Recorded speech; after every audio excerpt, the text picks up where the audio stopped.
Oke, selamat pagi, siang, sore, atau malam para penonton sekalian. Jadi di sini saya pengen cerita sedikit. Jadi ini di tahun 2012 kejadiannya, dan di situ saya masih umur 8 tahun. Dan suatu hari di hari Minggu yang sangat tenang bagi kita ketika kita umur 8 tahun, di situ saya pengen bersihin kamar secara inisiatif. Tujuannya apa? Biar kamar bersih. Nah, ketika saya lagi happy-happy nih, bersihin kamar, lagi nyapu, lagi bersihin mainan, tiba-tiba ibu saya teriak, "Bang, bersihin kamarmu." Nah, di situ tiba-tiba saya langsung mikir kayak, "Waduh, males banget nih gua ngelanjutin." Padahal awalnya ketika saya ingin bersihin kamar secara inisiatif, saya bersihinnya dengan happy-happy aja, tanpa ada beban sama sekali. Kenapa tiba-tiba ketika ibu saya teriak demikian, saya langsung males bersihin kamar? Padahal saya masih 8 tahun di saat itu. Nah, untuk menjawab itu, di sini perkenalkan saya Ikhwan Al-Hakim dengan NIM 135222147 akan memberikan TED Talks kecil-kecilan yang berjudul Kenapa Bergantung ke Motivasi Ekstrinsik Adalah Hal yang Buruk.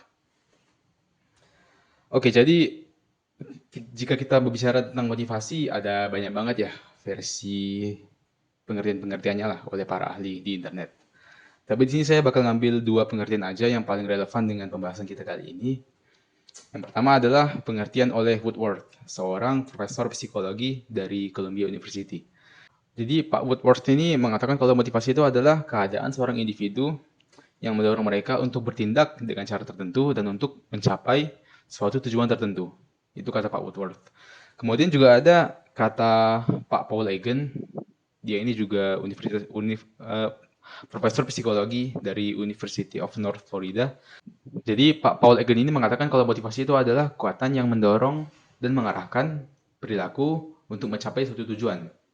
Nah, dari dua pengertian tersebut, walaupun kata-katanya agak beda ya, tetapi ada kesamaan, yaitu motivasi adalah sesuatu yang mendorong kita untuk mencapai tujuan yang kita harapkan. Nah, tapi pertanyaannya adalah, apa yang terjadi jika motivasi nggak ada? Contohnya kayak yang tadi cerita pertama tadi, kan di situ tuh ketika kita inisiatif untuk membersihkan kamar, kita ada motivasinya tuh dari dalam. Nah, tetapi ketika motivasi kita bertambah, yaitu ketika ibu kita menyuruh kita bersihin kamar, kenapa tiba-tiba kita jadi malas bersihin kamar? Ini saya yakin gak cuma saya sendirian yang ceritanya ada kayak gini ya. Saya yakin juga penonton-penonton di rumah pasti pernah merasakan hal yang sama. Nah, jadi ketika motivasi bertambah, kenapa malah kita jadi males? Kira-kira kenapa? Nah, untuk menjawab pertanyaan itu, ada eksperimen yang dilakukan oleh Pak Sam Glucksberg. Beliau ini profesor psikologi juga dari Princeton University. Jadi, eksperimen yang diadakan adalah peserta eksperimen dituntut untuk menyelesaikan sebuah problem yang bernama The Candle Problem. Jadinya kurang lebih The Candle Problem ini disediakan kotak, terus disediakan juga pinset, lilin, dan mancis. Korek api, sorry. Maaf, terbawa bahasa daerah. Korek api. Jadinya objektif dari The Candle Problem ini adalah peserta dituntut untuk menempelkan lilin ke dinding dengan peralatan yang sudah disediakan. Nah, jadi kelompok pesertanya dibagi menjadi dua. Yang pertama adalah kelompok peserta yang hanya disuruh menyelesaikannya saja tanpa ada aturan-aturan sedikit pun. Sedangkan kelompok kedua adalah eh, kelompok yang dituntut untuk menyelesaikan itu kelompok yang akan diberikan reward ketika menyelesaikan di bawah batas waktu tertentu. Nah, jadi kelompok kedua ini ada motivasi tambahan. Kelompok pertama hanya sekedar disuruh untuk berkontribusi saja. Nah, secara logika kira-kira yang pasti memberikan performa lebih baik adalah kelompok kedua. Kenapa? Ya karena ada reward. Siapa yang nggak mau reward ya kan? Nah, tapi kenyataannya enggak. Kelompok 2 performanya jauh lebih rendah di bawah kelompok 1. Waktu penyelesaiannya lebih lambat, dan juga banyak sekali peserta yang gagal. Sementara kelompok 1 waktu penyelesaiannya jauh lebih cepat dan juga hampir semua pesertanya berhasil untuk menyelesaikan decadal problem ini. Kira-kira kenapa? Padahal menurut logika, semakin banyak motivasi yang diberikan, harusnya performa yang dikeluarkan juga akan semakin bagus. Apakah motivasi hanya sebuah ilusi?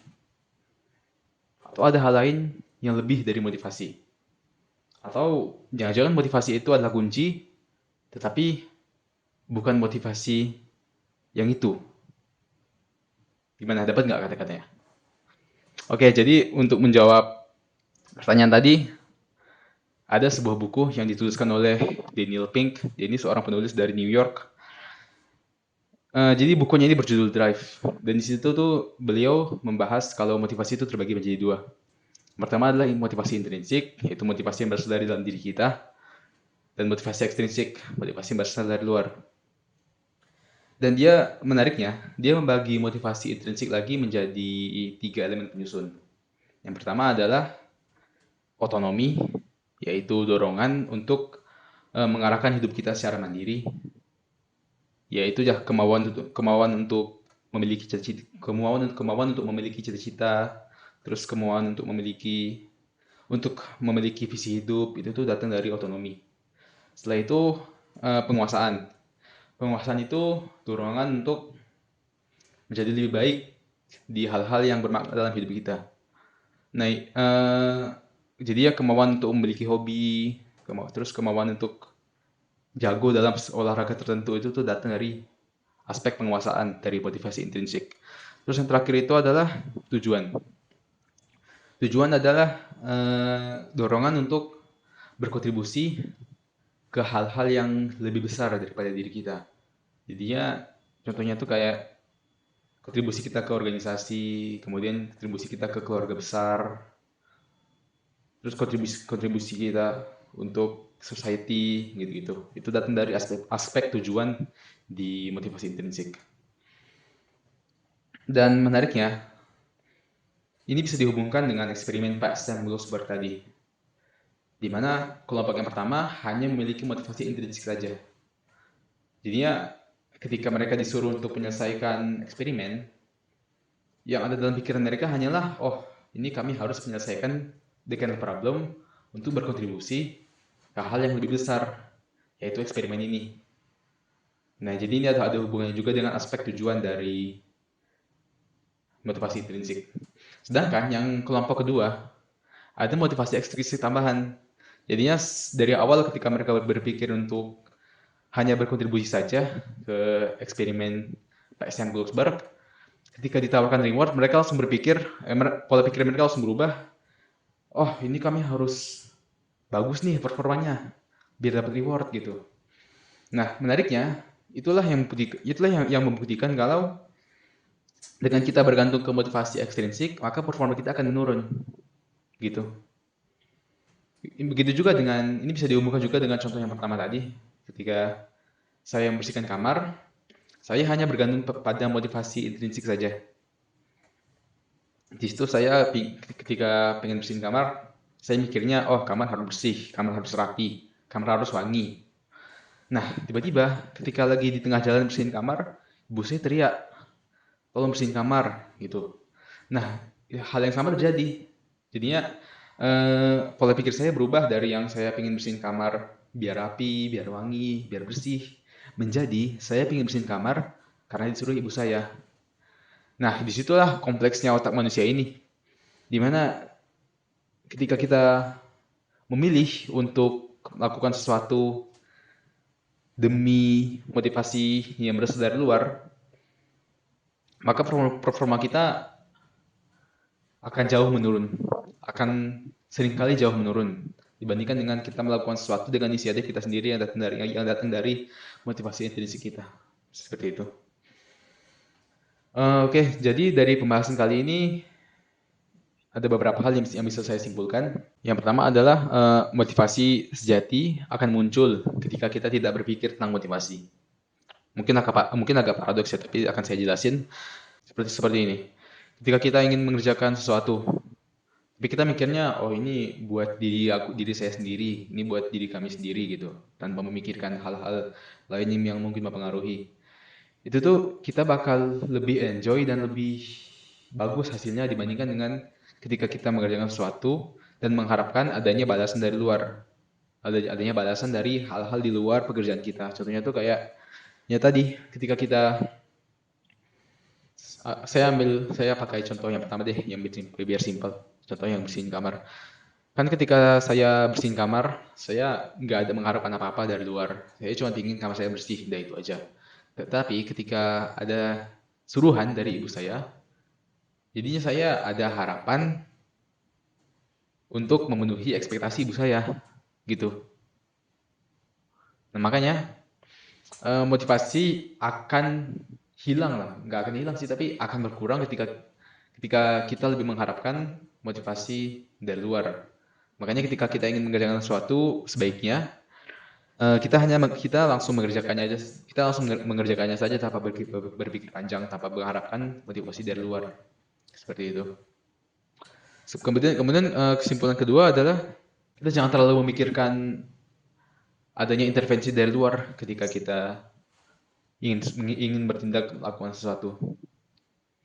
Contohnya gini, sekarang saya ambil contoh yang eksperimen Pak Sam Wilksberg. Jadi di situ tuh ketika kelompok kedua diberikan tawaran reward ketika mereka menyelesaikan di bawah batas waktu tertentu, mereka langsung berpikir bahwa itu harus mereka lakukan, padahal enggak. Seperti itu. Jadinya, jika ini dihubungkan dengan kehidupan sehari-hari kita bisa mengesamakan ketika kita mengerjakan sesuatu secara inisiatif kita sendiri, dan tiba-tiba datang motivasi dari luar, motivasi lain seperti, atau ini deh, kita ambil tugas anak IF dan STI. Kan banyak tuh spesifikasi bonus biasanya. Nah, biasanya spesifikasi bonus tuh nilainya nggak besar amat, tapi disuruh eksplor banyak. Nah, kan spek bonus itu nggak wajib sebenarnya. Tapi ketika diberikan spek bonus yang merupakan motivasi dari luar, motivasi tambahan, biasanya anak-anak IFST itu langsung stres, kayak mikirin, oh ini kami harus ngerjain bonus, kami harus ngerjain bonus ini, bonus ini. Padahal bonus itu nggak wajib. Jadinya fokus mereka yang awalnya hanya disuruh untuk mengerjakan spek wajib, menjadi hancur spek wajibnya karena mereka terlalu banyak memikirkan spek bonus yang nggak wajib gitu. Jadi gitu, kita jangan terlalu memikirkan pengaruh dari motivasi ekstrinsik ke dalam kehidupan sehari-hari kita gitu. Jadi kita sebaiknya hanya mengandalkan motivasi intrinsik yang kita miliki saja. Nah, mungkin yang kesimpulan kedua tadi agak rancu ya, tapi intinya adalah dengan kita berfokus pada 3 elemen penyusun motivasi intrinsik tadi, yaitu otonomi, penguasaan, dan juga tujuan, maka saya yakin kita bakal bisa melakukan apapun, kita bakal bisa produktif dalam hal apapun, kita bakal bisa terarah dalam semua pekerjaan apapun, tanpa mengharapkan motivasi yang datang dari luar. Jadi selama baseline kita cukup kuat, yaitu yang tiga elemen penyusun tadi, maka saya yakin hidup kita akan jelas arahnya, dan kita nggak bakal butuh validasi dan juga dorongan dari luar sebanyak itu, karena kita udah memiliki motivasi dan juga dorongan dari dalam diri kita. Oke, terima kasih karena sudah mendengarkan sampai akhir. Pembicaraan saya akhiri di sini. Selamat pagi, siang, sore, atau malam.